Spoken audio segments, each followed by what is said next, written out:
नमस्कार. मी सोनाली रवींद्र खलोकार, सावित्री शक्तीपीठ, पुणे, महाराष्ट्र, शाखा परतवाडा.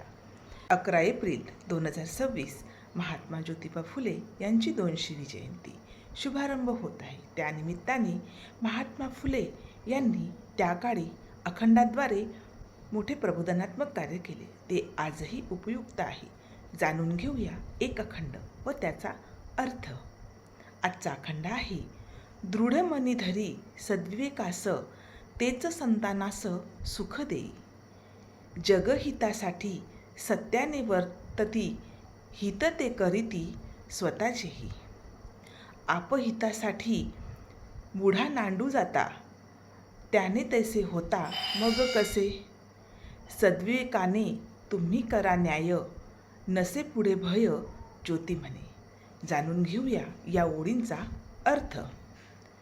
ज्याच्या मनात चांगला विवेक, योग्य विचार आणि शहाणपण असते तेच खऱ्या अर्थाने संत स्वभावी असतात. असे लोक इतरांना सुख देतात. हे लोक जगाच्या हितासाठी नेहमी सत्याने वागतात. ते इतरांचे भले करतात, स्वतःचेही कल्याण करतात.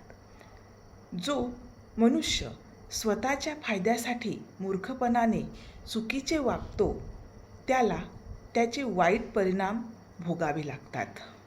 मग त्याने तक्रार करून उपयोग नाही. तुम्ही सद्विवेकाने, न्यायाने वागा. योग्य मार्गाने वागलात तर पुढे कोणत्याही गोष्टीचे भय राहणार नाही, असे येथे ज्योतिबा सांगतात. संपूर्ण अर्थ असा की मनुष्याने सद्विवेक, सत्य, न्याय याच्या मार्गाने धरावा. इतरांचे हित करताना स्वतःचेही भले होते. चुकीच्या मार्गाने गेल्यास दुःख मिळते, म्हणून नेहमी चांगल्या विचारांनी वागावे. महात्मा फुले यांनी दिलेला संदेश आजही उपयुक्त आहे. त्याचा उपयोग आपण आपल्या जीवनात करायला पाहिजे, अशी मी सावित्री शक्तीपीठ, पुणे, महाराष्ट्राच्या वतीने आपणास करत आहे. जय ज्योती, जय सावित्री.